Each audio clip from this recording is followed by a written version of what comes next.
All right. Look, I know it's been a long time coming, but it is October after all, and better late than never. Hit my damn lightning!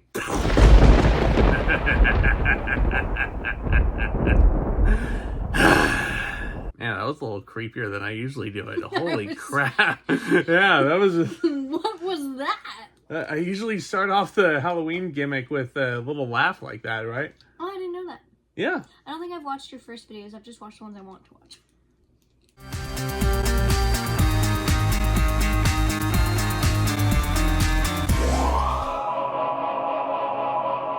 So you're going to notice a little bit of a trend this year in the Halloween playlist. It's not going to be as robust as I was initially planning it. I'm just going to pick some movies that I think would be really fun to talk about. And I understand that the 1989 Batman might not fall under the typical Halloween playlist umbrella, but, and hear me out, the costumes are really, really Halloween-like. Batman was like one of the first big comic book movies to ever hit theaters. It turns 35 years old, so that's an excuse to talk about this. And one of the most recent beloved Batman stories is The Long Halloween. So it kind of all ties together, right? Yeah?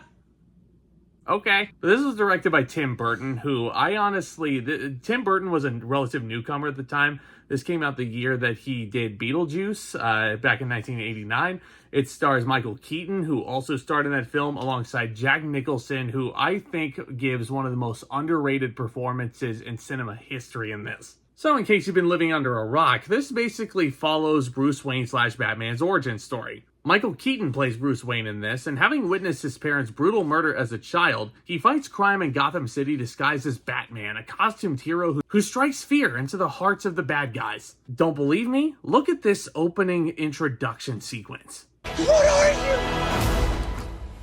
I'm Batman. By God, shivers. But when the deformed madman who calls himself the Joker, played by Jack Nicholson, seizes control of Gotham's criminal underworld, Batman must face his most ruthless nemesis ever while protecting both his identity and his love interest in reporter Vicky Vale, played by Kim Basinger. Now, this movie, when it came out back in the late 80s, I wasn't alive at this point, obviously, but from what other people have told me in my life, they went to the movie theaters, certainly in 1989 on opening, and they were just as hyped as we are in our generation whenever we go and see a new MCU flick. And think about this also. Back in the 80s, they weren't getting oversaturated with a new comic book movie every 2 weeks like we get. Like, we're eating good nowadays if you like comic book movies. But back then, they had to wait like a decade in between each comic book movie? Like, that's unheard of now.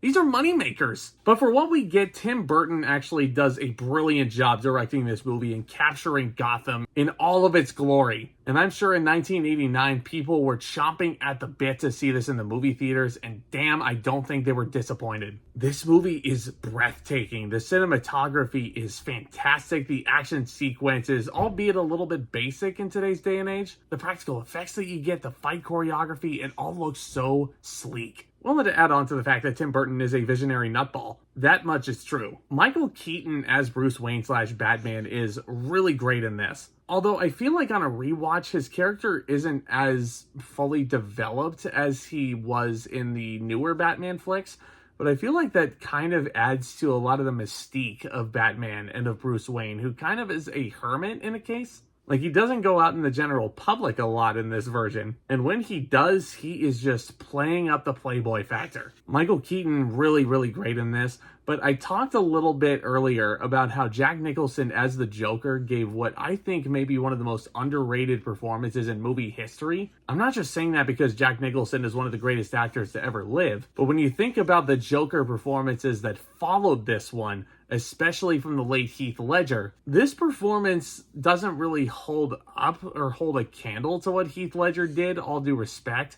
But goddamn, Jack Nicholson is a menace in this one. And even though the costume is very cartoonish and it's not very grounded in reality, he looks like he's having the time of his life. Like, look how animated this guy is getting. Look how much he's smiling on set. And I don't think that's just because this Joker really loves what he's doing and loves projecting chaos everywhere. But again, the pranks that he's pulling on people, again, a practical jokester, if you will, a stun gun that turns a guy into a literal-ass skeleton, killing a guy with a feather quill pen. The pen is mightier than the sword. Jesus Christ, though. And that's another topic. This Jack Nicholson Joker is so freaking quotable, isn't he? This town needs an enema. Bob, you are my number one guy.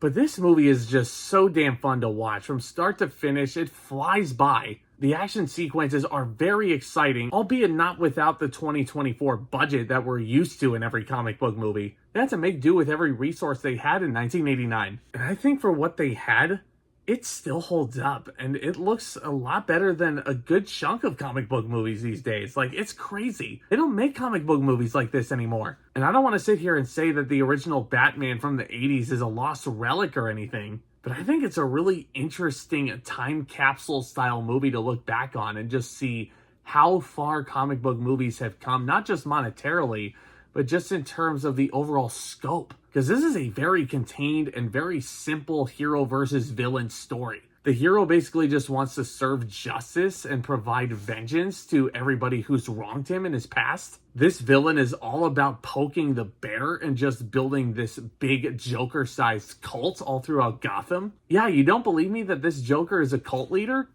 Just look at him in this movie. Good Lord, what more proof do you need? The fact that he is the centerpiece of a 200th anniversary parade in the city of Gotham? That sounds like a cult leader. I digress. But from start to finish, how this movie begins, how it wraps up on a super triumphant note, I think this is just a lot of fun to watch. And if you haven't seen this original Batman in a long time, if you haven't seen it at all, I think you're really missing out. I'm going to give Batman 1989 an A. Alongside Beetlejuice, this is probably the movie that put Tim Burton on the map.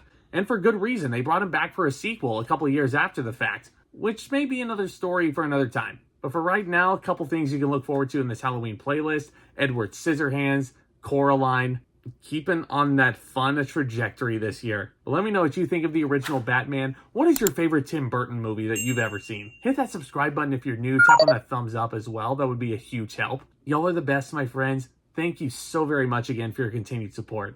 And with all that being said, Back Talk commence.